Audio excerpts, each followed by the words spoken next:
60대 이후에 공덕 수행 복을 짓는 5가지 덕목. 혹시 쇼츠 영상 보고 오셨나요? 궁금하셨던 그 내용 지금 풀어드립니다.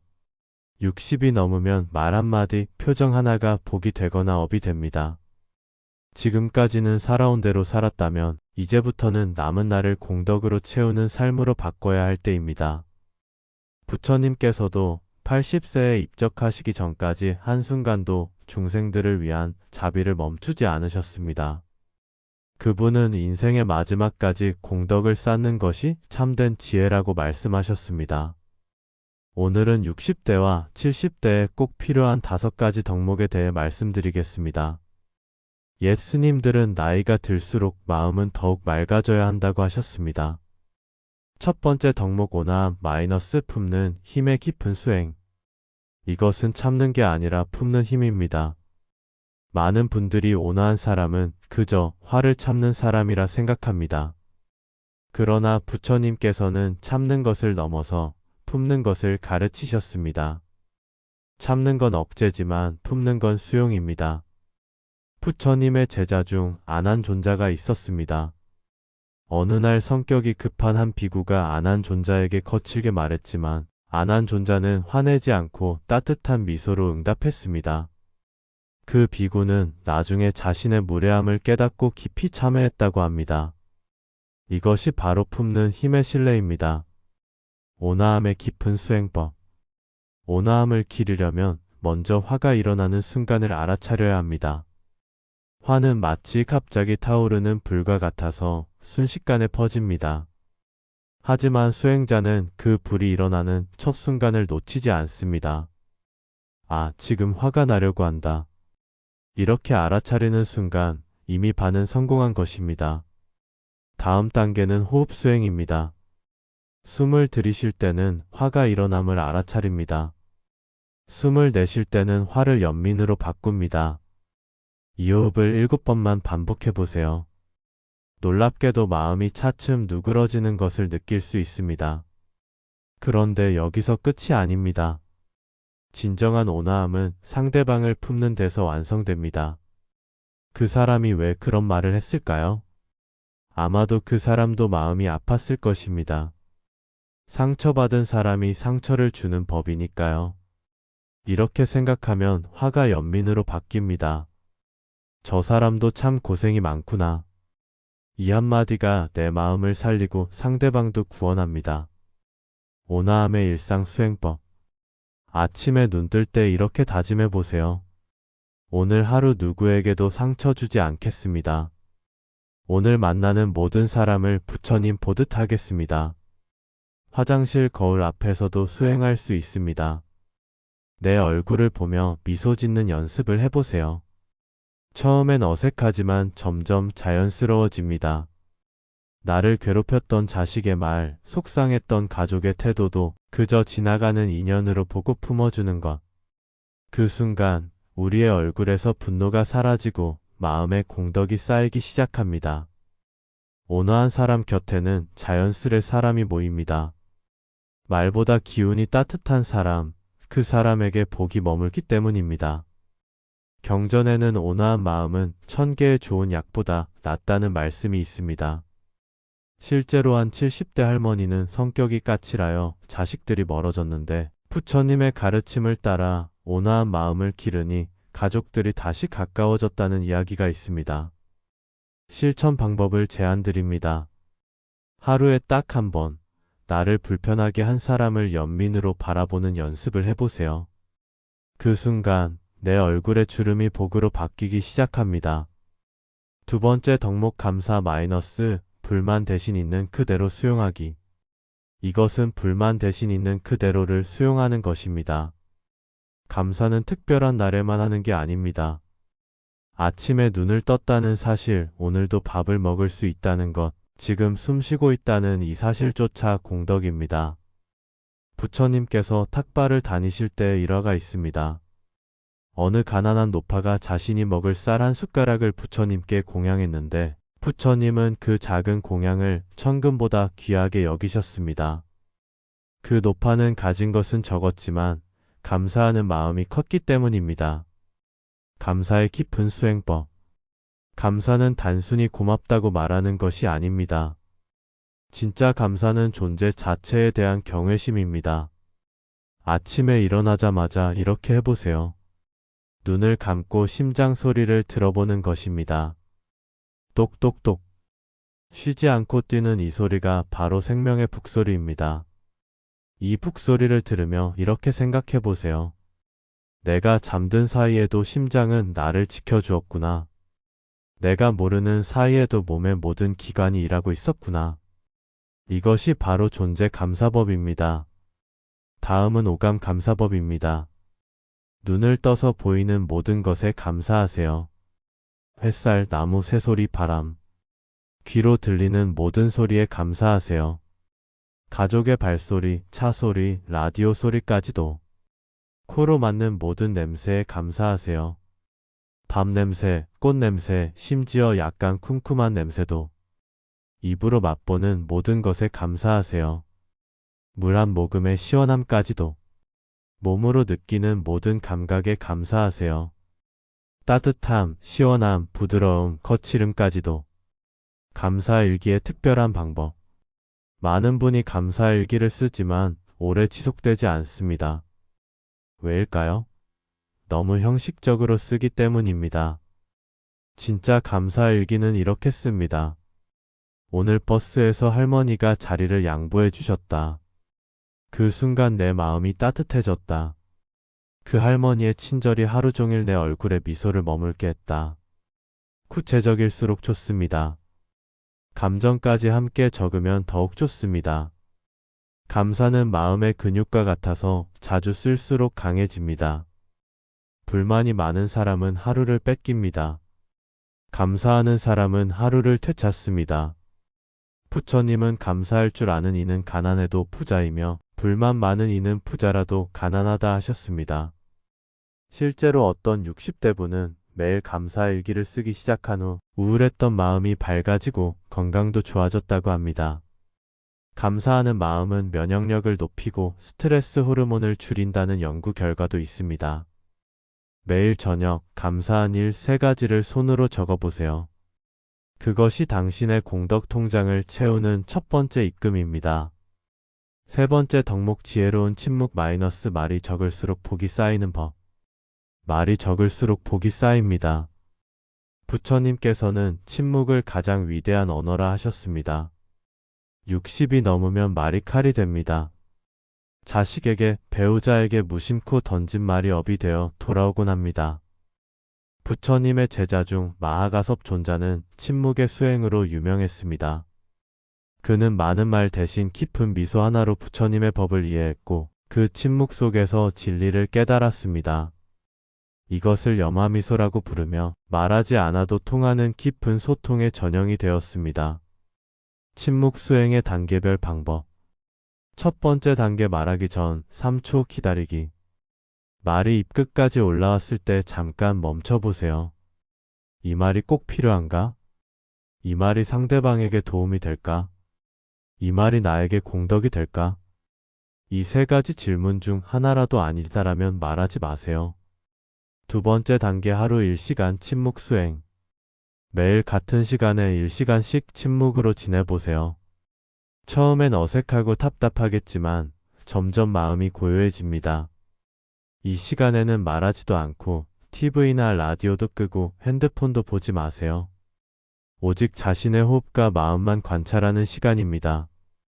3번째 단계 경청 수행. 다른 사람이 말할 때 진짜로 들어보세요. 대부분의 사람은 듣는 척하면서 자신이 할 말만 준비합니다. 진짜 경청은 상대방의 말뿐 아니라 마음까지 듣는 것입니다. 아, 이 사람이 지금 어떤 마음일까? 무엇을 원하고 있을까? 이렇게 들으면 불필요한 말이 줄어듭니다. 상대방도 자신의 말을 진짜로 들어주는 사람 앞에서는 마음을 엽니다.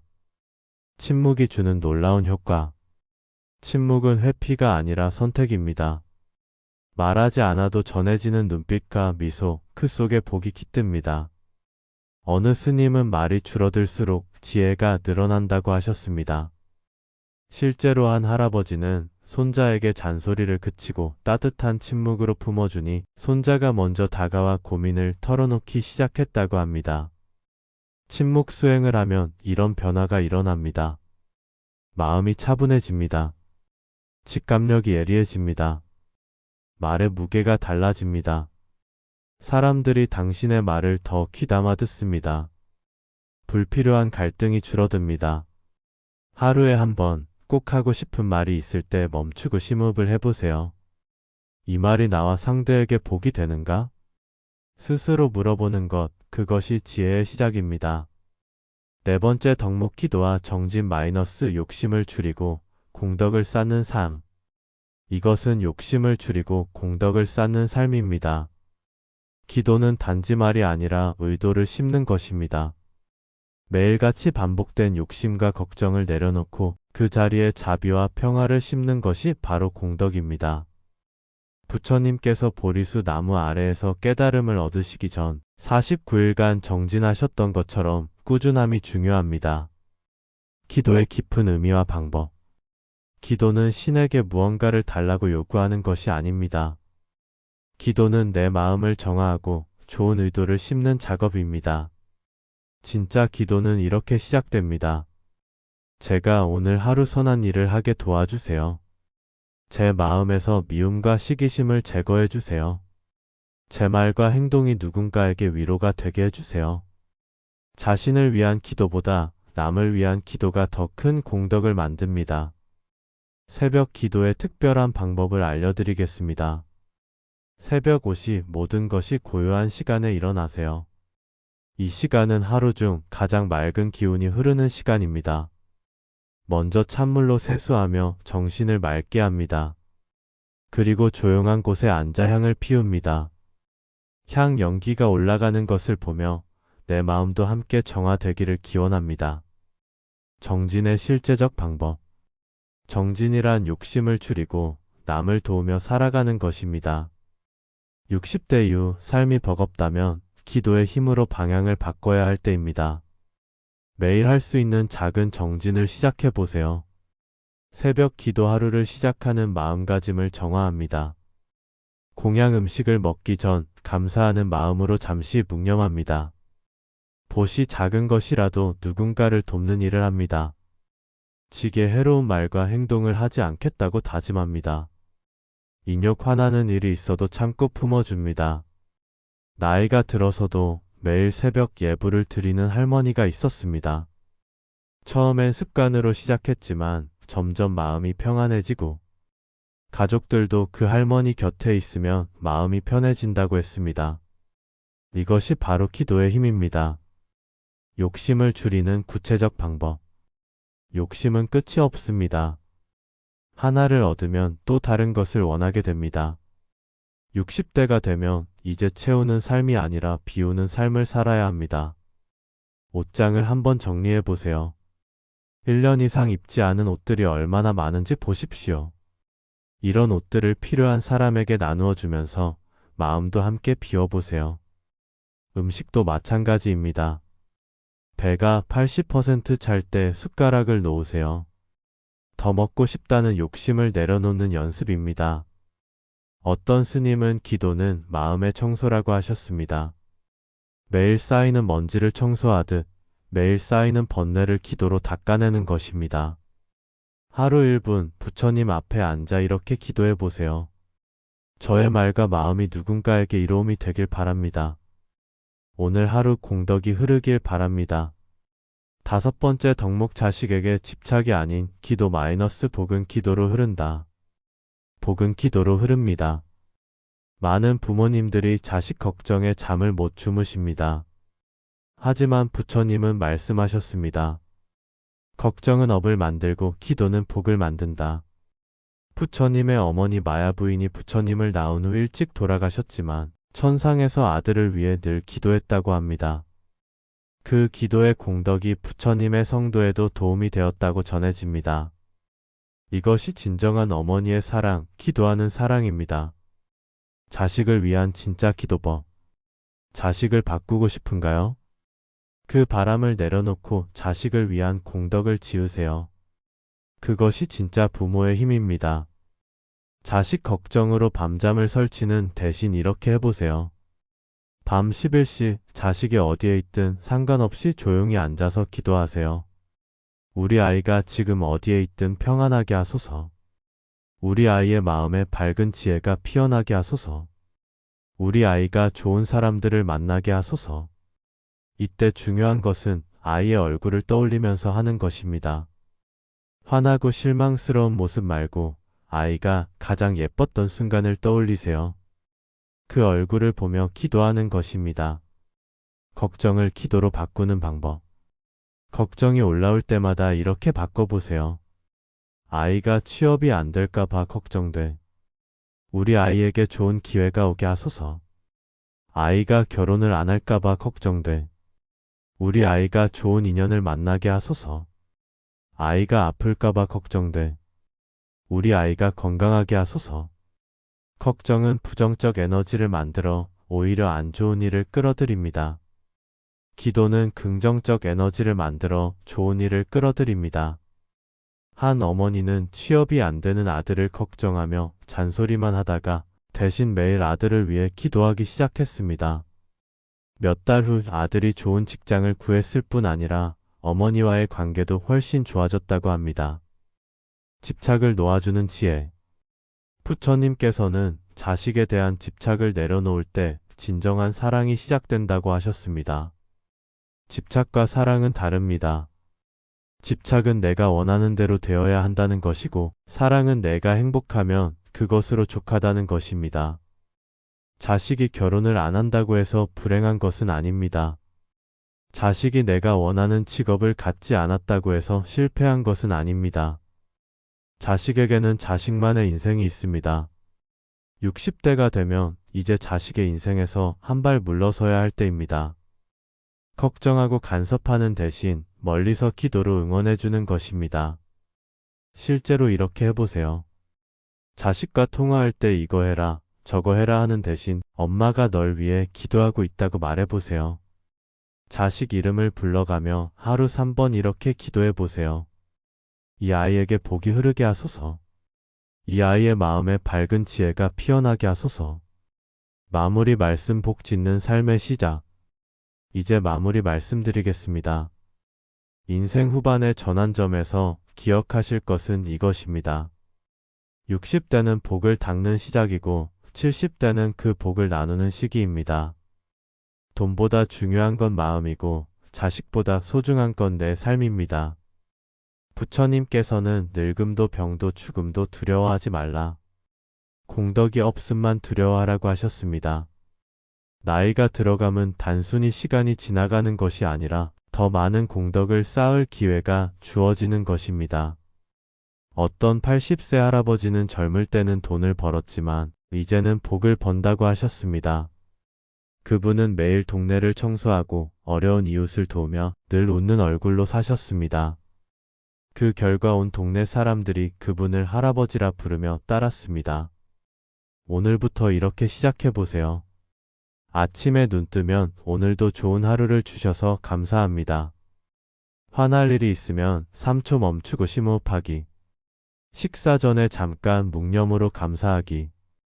잠들기 전에 자식을 위해 기도하기. 당신이 하루 1분 기도를 시작할 때 얼굴이 달라지고 말이 달라지고 결국 자식 팔자까지 바뀝니다. 오늘부터 실천해보세요. 나와 자식에게 공덕이 흐르는 하루 1분 기도를 말입니다. 부처님의 마지막 말씀을 기억하십시오. 모든 것은 변한다. 게으르지 말고 정진하라. 인생의 후반은 끝이 아니라 진정한 시작입니다. 지금 이 순간부터 폭 짓는 삶을 시작해 보시기 바랍니다. 60대의 하루하루가 공덕이 되고 70대의 매 순간이 축복이 되고 80대의 모든 호흡이 감사가 되길 기원합니다.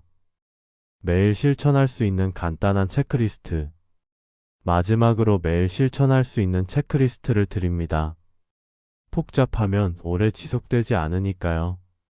아침 5분. 눈 뜨자마자 감사 인사 오늘도 감사합니다. 거울 보며 미소 짓기 30초만.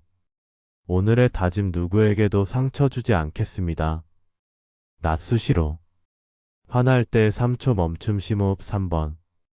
말하기 전 이 말이 복이 될까? 자문. 식사 전 잠깐 묵념으로 감사. 저녁 10분. 감사일기 오늘 감사한 일 3가지 적기. 자식 기도 아이 이름 부르며 폭 빌어주기. 하루 반성 공덕 쌓은 일과 아쉬운 일 돌아보기. 이것만 지켜도 한 달 후에는 분명히 변화를 느끼실 겁니다. 가족들이 먼저 요즘 밝아 보이시네요 라고 말할 것입니다. 공덕 수행을 방해하는 것들과 대처법. 하지만 이런 수행을 하다 보면 방해되는 것들이 있습니다. 미리 알고 대비하면 더 잘 극복할 수 있습니다. 첫 번째 방해물 습관의 힘. 60년 넘게 살아온 습관이 하루아침에 바뀔 리 없습니다. 화내는 습관, 걱정하는 습관, 불만하는 습관. 이럴 때는 자책하지 마세요. 아, 또 실수했구나. 괜찮다. 다시 시작하면 되지. 이렇게 자신을 위로하며 다시 시작하세요. 두 번째 방해물 주변 사람들의 시선. 갑자기 변하니까 가족들이 이상하게 볼 수 있습니다. 왜 갑자기 그러세요? 어디서 이상한 거라도 들으셨나? 이럴 때는 설명하려 하지 마세요. 그냥 꾸준히 실천하시면 됩니다. 몇 달 지나면 가족들이 오히려 좋아할 겁니다. 세 번째 방해물 완벽주의. 매일 해야 하는데 하루 빼먹었어. 기도를 깜빡했어. 이런 생각 때문에 포기하시는 분들이 많습니다. 완벽할 필요 없습니다. 100일 중에 70일만 해도 대단한 겁니다. 중요한 건 완벽함이 아니라 지속함입니다. 수행의 단계별 변화 과정. 이 수행을 하시면 이런 순서로 변화가 일어납니다. 일주일 후 마음이 조금 차분해집니다. 2주일 후 화내는 횟수가 줄어듭니다. 1개월 후 가족들이 변화를 알아봅니다. 3개월 후 얼굴 표정이 부드러워집니다. 6개월 후 사람들이 당신 곁에 모이기 시작합니다. 1년 후 완전히 다른 사람이 됩니다. 서두르지 마세요. 나무가 하루아침에 자라지 않듯 공덕도 천천히 쌓이는 것입니다. 때로는 쉬어가도 괜찮습니다. 수행을 하다 보면 지칠 때가 있습니다. 기도하기 싫고 감사하기 싫고 그냥 예전처럼 살고 싶을 때요. 그럴 때는 쉬어가세요. 하루 이틀 안 해도 괜찮습니다. 죄책감 갖지 마시고요. 부처님께서도 때로는 조용히 쉬셨습니다. 쉬는 것도 수행의 일부입니다. 다만 너무 오래 쉬지는 마세요. 3일 정도 쉬었으면 다시 시작하세요. 오늘부터 다시 시작이야. 이렇게 마음먹으면 됩니다. 혼자 하기 어려우시다면, 혼자서 하기 어려우시다면 같이 할 사람을 찾아보세요. 부부가 함께하면 더 좋고 친구와 함께해도 좋습니다. 우리 매일 감사 문자 주고받자. 우리 매일 기도 시간 정해놓고 하자. 이렇게 약속하면 더 오래 지속할 수 있습니다. 근처 절에 다니시는 것도 좋습니다. 같은 마음으로 수행하는 사람들을 만나면 힘이 됩니다. 자식들에게 전해주세요. 이 좋은 방법을 자식들에게도 알려주세요. 하지만 강요하지는 마세요. 부모가 먼저 변하면 자식들이 자연스럽게 따라합니다. 엄마가 요즘 이런 걸 하고 있는데 참 좋더라. 이 정도로만 말씀해 주세요. 관심 있어 하면 더 자세히 알려주고 관심 없어 해도 괜찮습니다. 씨앗을 심어둔 것만으로도 충분합니다. 마지막 당부 말씀. 60대부터 시작하는 이 수행은 나 혼자만을 위한 것이 아닙니다. 내가 변하면 가족이 변하고, 가족이 변하면 이웃이 변하고, 이웃이 변하면 세상이 변합니다. 당신의 작은 변화가 세상을 더 따뜻하게 만듭니다. 당신의 온화한 미소가 누군가의 하루를 밝게 합니다. 당신의 따뜻한 말 한마디가 누군가에게는 큰 위로가 됩니다. 이것이 바로 보살의 삶입니다. 나이 들어서도 할 수 있는 가장 아름다운 일입니다. 부처님께서 말씀하신 대로 모든 중생이 행복하기를 이 마음으로 하루하루를 살아가시기 바랍니다. 오늘부터 시작하세요. 지금 당장 시작하세요. 복 짓는 삶, 공덕 쌓는 삶을 말입니다. 60대의 새로운 출발을 진심으로 응원합니다. 당신의 남은 인생이 공덕으로 가득하기를 간절히 기원합니다. 나무아미타불 관세음보살